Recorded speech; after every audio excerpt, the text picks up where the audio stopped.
Hey, are you looking for your first internship or job, or maybe the next step in your career?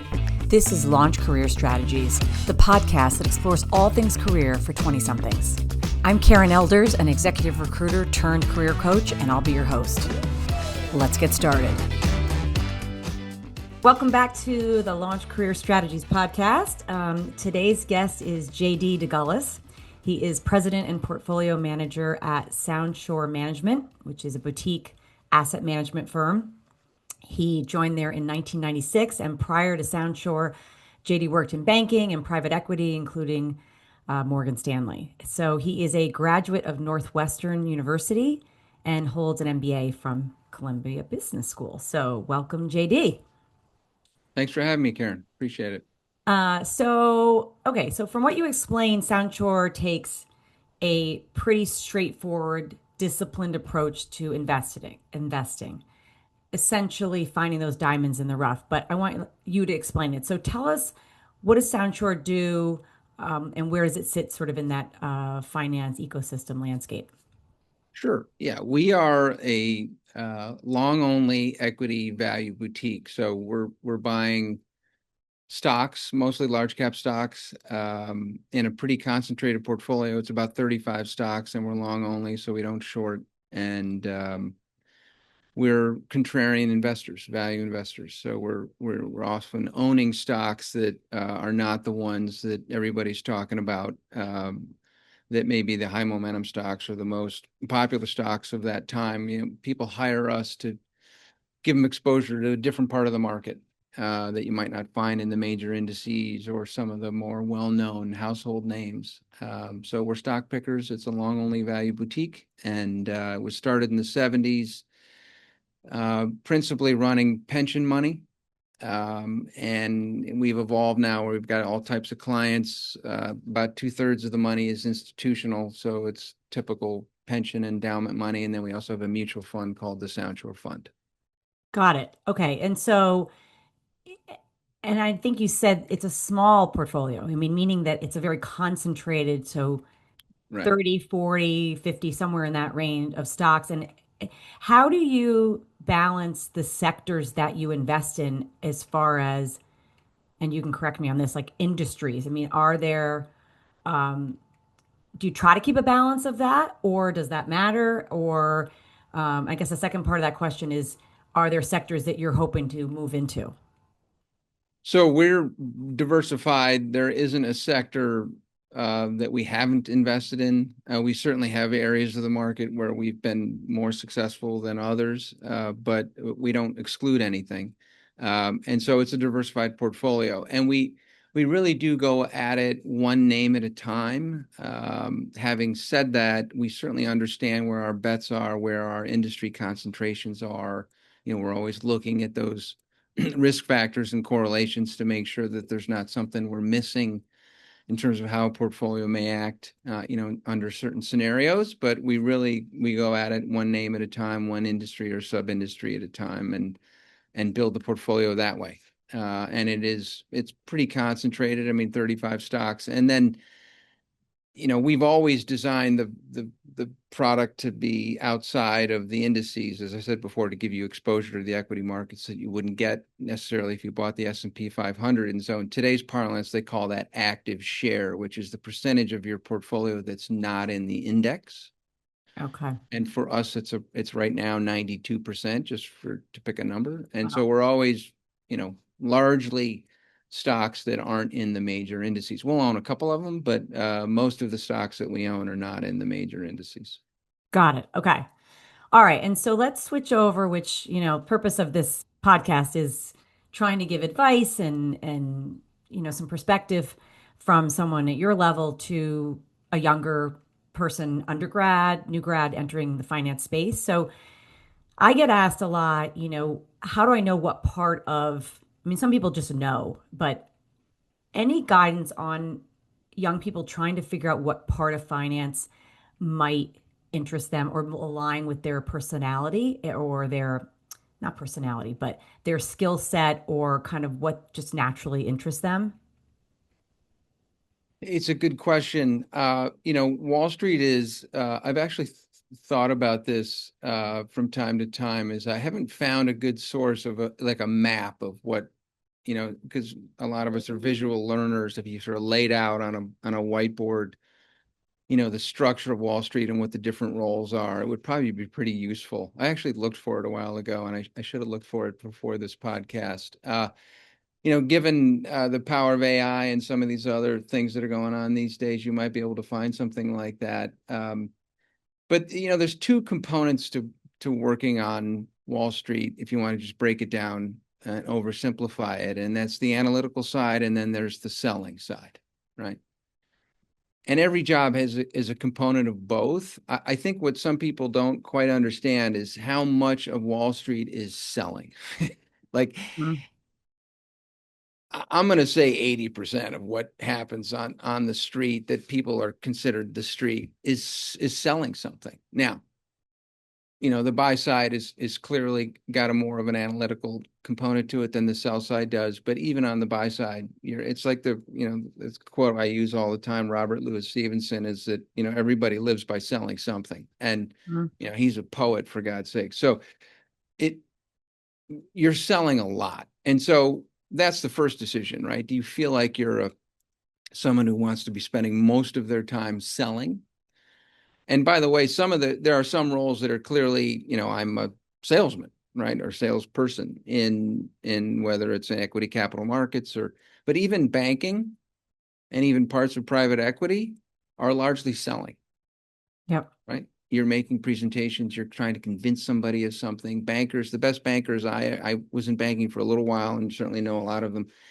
They're really just really, really good salespeople. Now, do they have analytical skill sets? Of course, and do they have in-depth knowledge of some of these industries? Of course.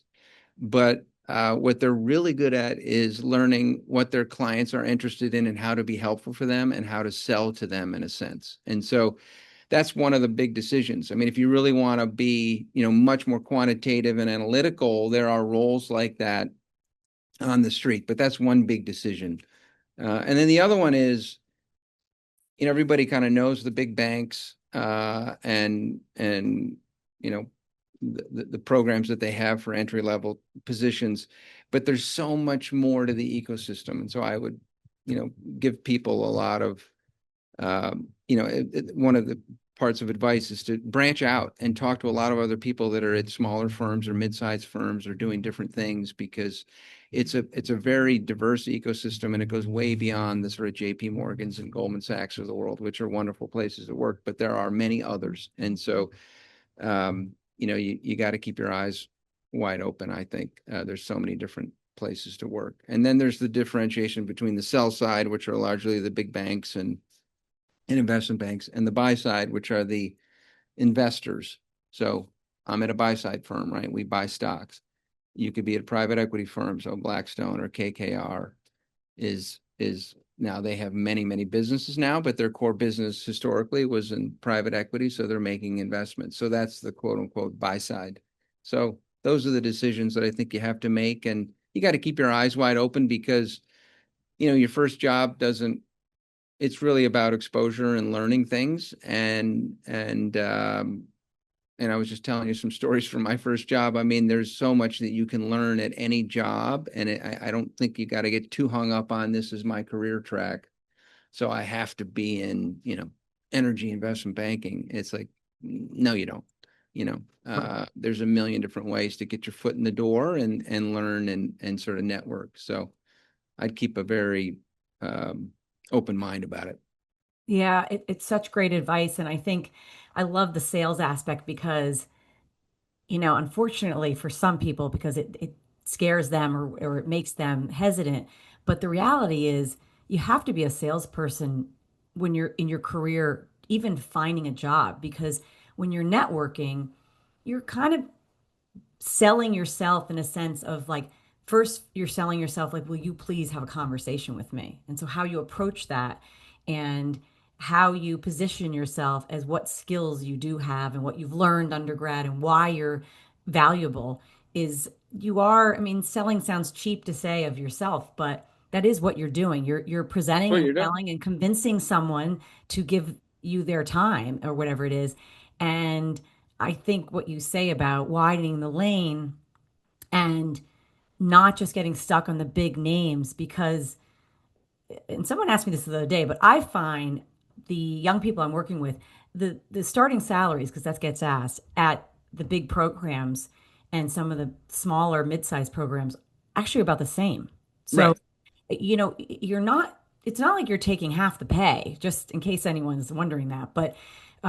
But I think that the networking piece, the sales piece, widening the lane and finding maybe the no-name diamond in the rough as your firm does, I mean, as a career starter is awesome.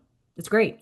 So I love that. I think that's excellent advice. And so the other thing that we talked about when we were talking the other day is, just to have to bring it up because it's the topic on the table right now, is how do you see AI affecting hiring and skill sets needed when you talk about selling and analytical work, research, quant work, whatever it might be? Um, you know, what's your advice around kind of how to approach whatever it might be, AI, for a young person as they're in related to their career? Yeah. So there's obviously it's topical for sure. It's also evolving, right? It's amazing, having I spent a lot of time using the different models. We're developing our own agents here that help us do our work. Um, So I'm by no means an expert, but I'm trying to learn the language and use it very frequently. And the capabilities and the difference in some of the models and also the capabilities have changed a lot, even in the last 12 months. So you've got to stay current and you got to keep using it. And I know that's sort of cliche and everybody talks about that, but it's really what I would say are two things. One, think about how do you make yourself useful to whoever you're trying to work for, right? Right. And um, even though everybody talks about AI and they say they use it all the time, and it's part of the workflow at these big companies and all this other stuff, most of it actually is just beginning. And most of the people that you meet, particularly, and I know this is sort of a ridiculous comment, but over the age of, I don't know, 50, um, really don't know that much about it or aren't using it as frequently as you think. And so you can make yourself very useful to somebody by not only being able to explain AI, how it works, what the differences are in the models, how it might be useful for their business. You can be insanely helpful to somebody if you have that skill set, but that you have to know it well enough to be able to describe it. Right. Yeah. And you don't have to be a computer scientist, by the way, to do this, but you do have to spend enough time on it to be able to turn around and explain it to somebody who, has cursory knowledge, but doesn't really understand it or use it as frequently as you think.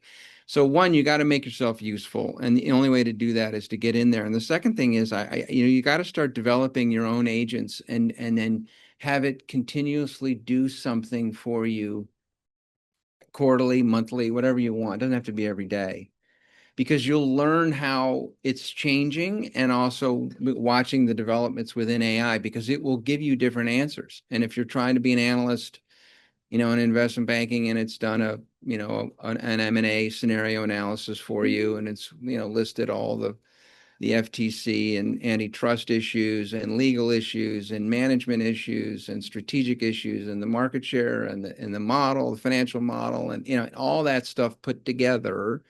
And then you get it to a point where you think it's reasonable. Do it again 3 months later and see what kind of answer it gives you. And so you can sort of set up, something that you can do over time because that'll keep you current. But you have to get in there and tinker. And there are a lot of ways to do that. There's YouTube videos, and now there's courses that, Claude has actually some great courses. Coursera, which is sort of affiliated with Google, has great courses. And I'm sure people are like, really, I got to do more school. And well, it's some of them don't take that much time, right? No, It's a, it's it's a, 15, 20 minutes a day, right. half hour. And and it will make a difference. And so you just gotta get in there. That's what Yeah. I would say. You You can't learn gotta to get in swim if you there. don't jump in the pool. So, No, you gotta get in there. yeah, no, it's so true. And I mean, if you're in finance or if you're in marketing, you're in, I don't know, name an industry, you really should be doing this on a daily basis. And there are a lot of free, you don't even have to pay any money for these courses that are, sort of AI training. And once you start to do it, I mean, I use it and you just learn how to prompt. You're right. You learn how to Right. do it Yeah. better. And so many people are not using it right now. You're just a little bit ahead of the game if you start to do it every day. So it's Right. and if you're an undergrad, it's not to write your paper, but it might give you some new ideas or vocabulary that you didn't think about using or a positioning angle. But you still have to think and be the human. There's still a human need. So I know people have talked about that as well. But Yeah. I mean, and then also, as you were speaking, I thought of the other thing is to use it, which is a bad segue, but in terms of preparing yourself to talk to somebody, whether you're just Mhm. networking or it's a formal interview, and I know this is also something everybody says all the time, but I am surprised at how little preparation is often done when I meet people, either just informally networking or actually a formal interview process. Some are fabulously informed and have done a lot of work, and that's great. Many are not.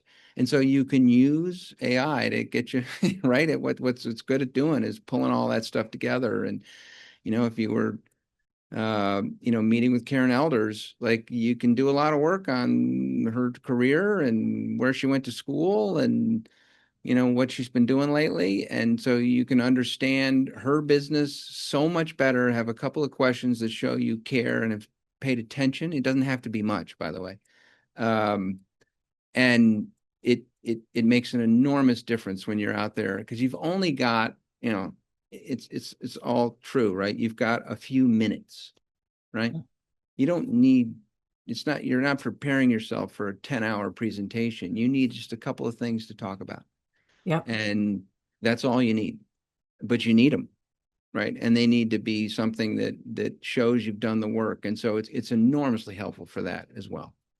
It's I think it's one of the things that really stuck with me from our last conversation is that piece of how surprised you are sometimes when you're meeting with someone for your firm or and I hear it all the time of just and maybe this isn't recently um but I find it's just the do your homework and there is no excuse in these days. I mean, I don't know how in the world we did research and prep for an interview back early days because Right. we didn't have Harder. any information at our fingertips unless we went to the library and what was there. But um, it's it's really shocking how many people that I'll meet with and will be interview prepping. And so it's great, I'm happy to be helping them and coaching them about whatever they're going into. But I'll ask them questions, and the biggest question that I find they fall down on is the simple question of what does that company do? Like, how do they make money? And Right. who's their CEO? Are they public? Are they private? And what do they actually do to make money? And then why do you want to work there? I think more than anything, the why, like, why do you want to work in finance? Why that part of finance and why that company? If you can nail those down, first of all, you have to nail those down, I guess. There's other things to prepare for, Sure. but I'm surprised at how often people haven't done some of those basics, and Lord knows you can just easily find those things out, but you have to actually self-reflect and think about why, back to your piece about sales or analytical or the different aspects. And just one more thing on that is the networking piece is so critical because you got to talk to people who work in these jobs and find out, oh, they do that. That doesn't interest me. Or they do that. Wow, that really interests me. I want to learn more. You know what I'm saying? Yeah, for sure. Um, Yeah, so you got to get out there and bump into things, right? That's how uh, there's nothing like practice. And I have met many people that say they're interested in the investment business, for instance, and then I'll say, well, really? Well, what, is there a stock that you like or an industry or what are you finding interesting in today's marketplace? And they'll say, oh, well, I don't have time for that right now. Or, they're 22 years old, or maybe they're MBA, they're 28, and they're like, I don't, I got student loans. I don't have any money to invest in the stock market.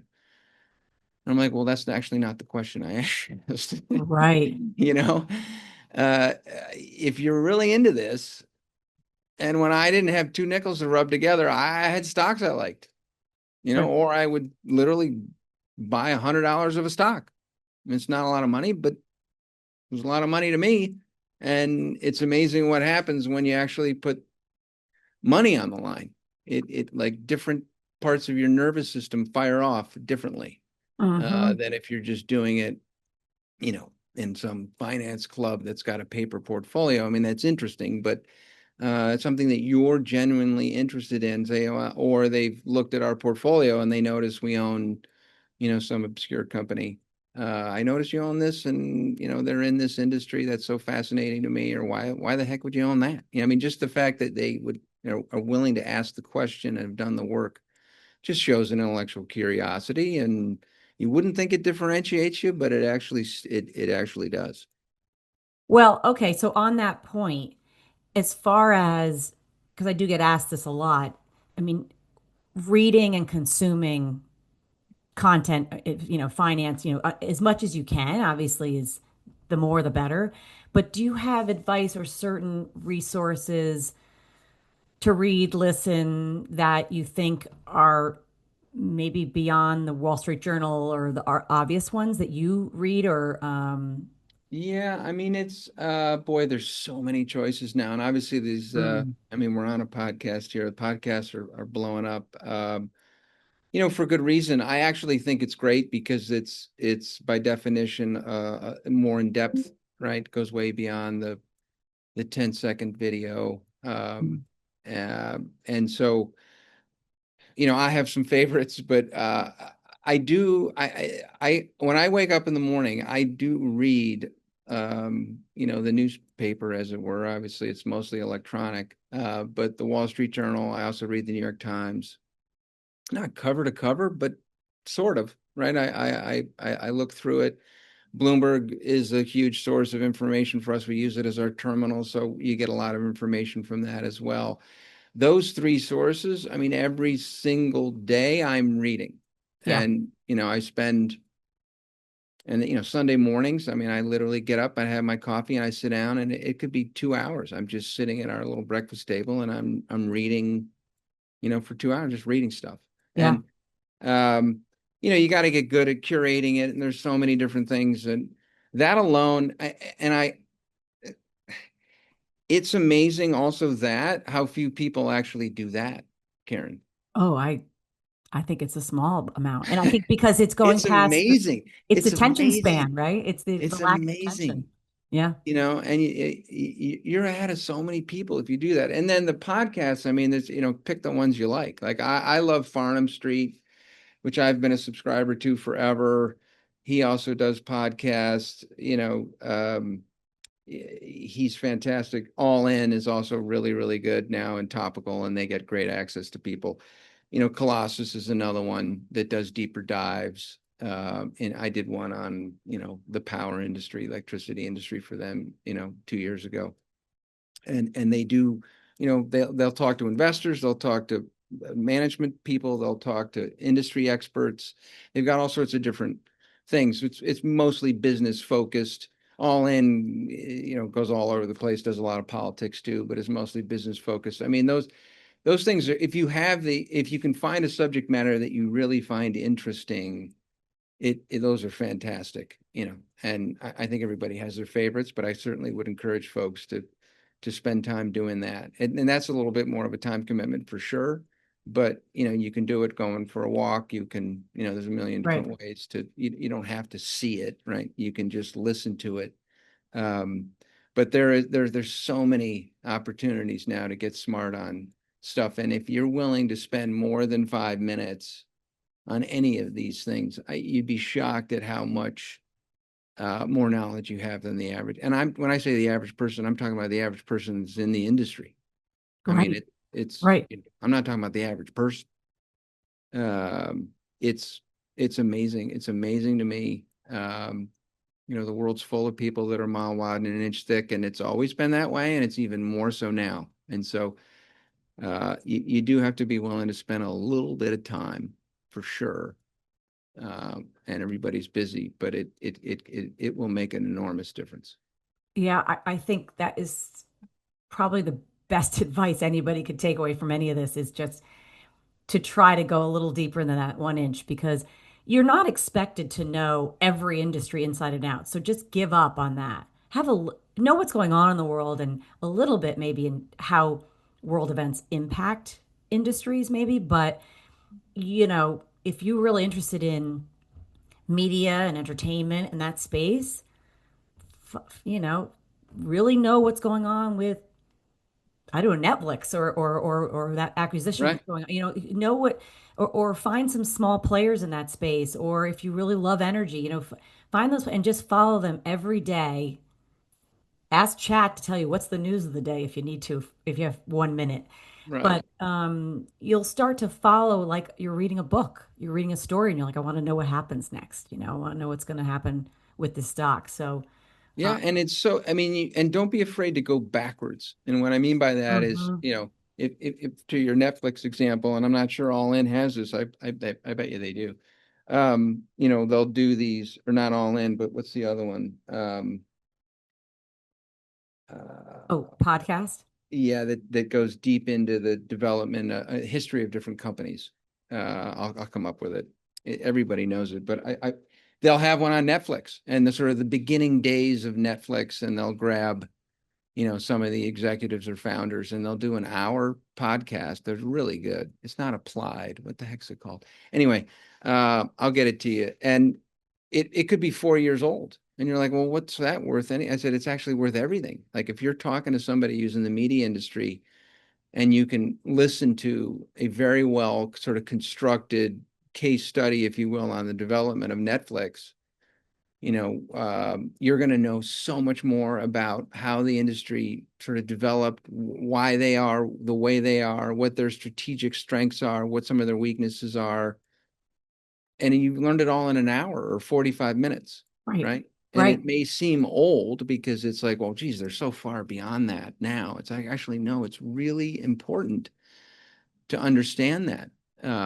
And I Yeah. find that stuff to be fascinating. The further, it's the old quote from Churchill or whatever, the further you look back, I think the further you can look forward. And so you don't be afraid to go way back, I actually. love that advice. I think that's awesome advice. And you know what? I will put all of the podcasts or resources that we've mentioned in the show notes so people can refer to them easily. Great.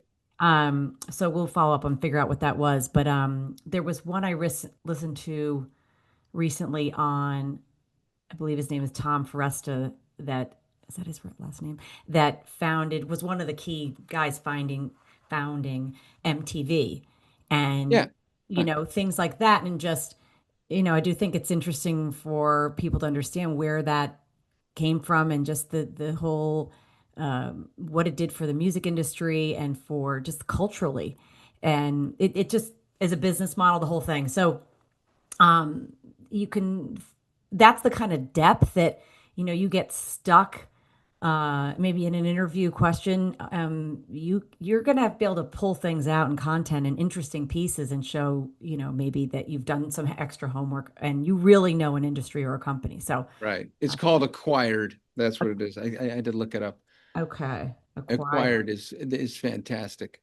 Oh, I don't know that. I'm going to go look at Oh that. my God, they're so good. Those two guys they're very funny, and they're very good at interviewing, and they're fantastic.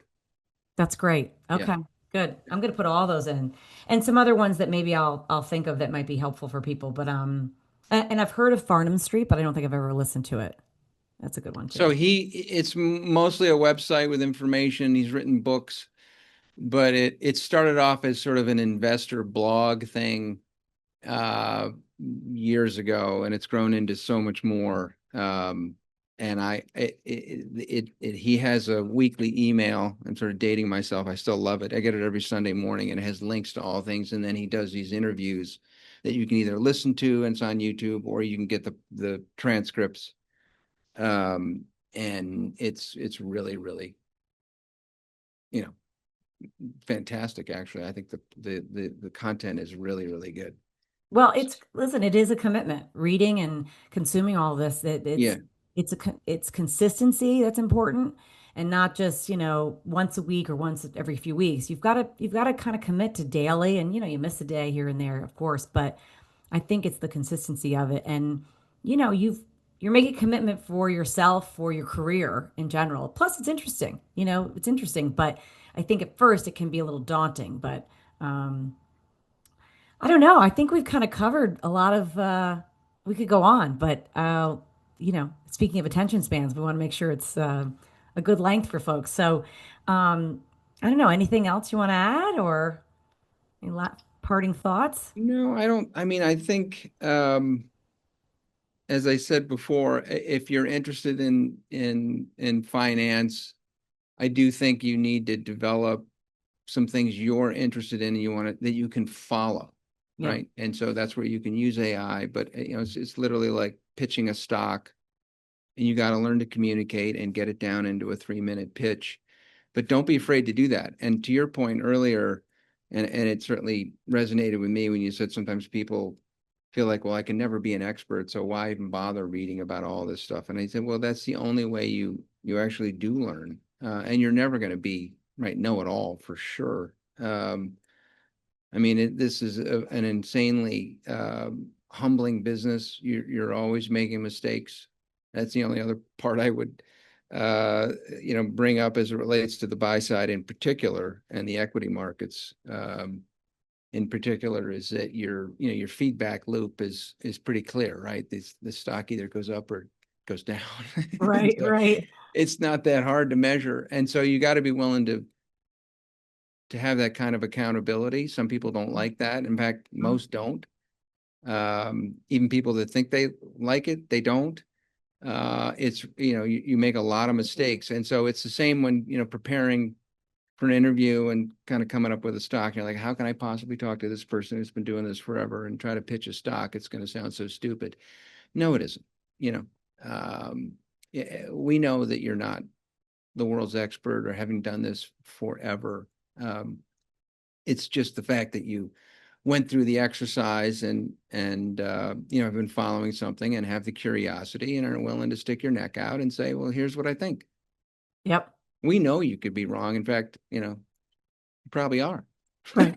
You probably are. I mean, we are all the time. But I don't care. I used to care. I'd be like, geez, I actually totally disagree with that person. Now, if they come, I don't even care what they say in terms of buy, sell, or I hate it or I love it. It's really, the thought process and the fact that you were doing it, and it, generates discussion. So you can't be afraid to do that. You actually have to do that to get yourself prepared and know whether it's something you really want to do. So yeah, it's the thought process and to be organized in your thought. I think that's true in any situation interview, is just to show that you can kind of have a framework to your thoughts, a beginning, middle, and end, and that's sure, challenging. That's yeah, challenging. But I love the accountability work, and I think people should also be ready for answering the question of, tell me about an experience or a time where you were held accountable, or to prove your accountability, how you understand accountability and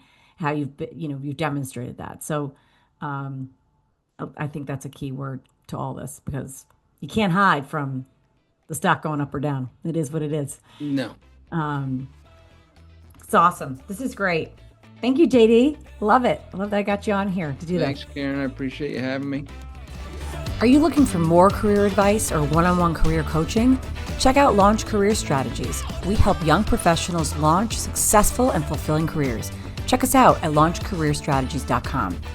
By the way, if you enjoyed this podcast, please leave a rating and review. Reviews are key to helping spread the word about the Launch Career Strategies podcast and our career coaching services. Thanks again for listening. I hope you're having an amazing week.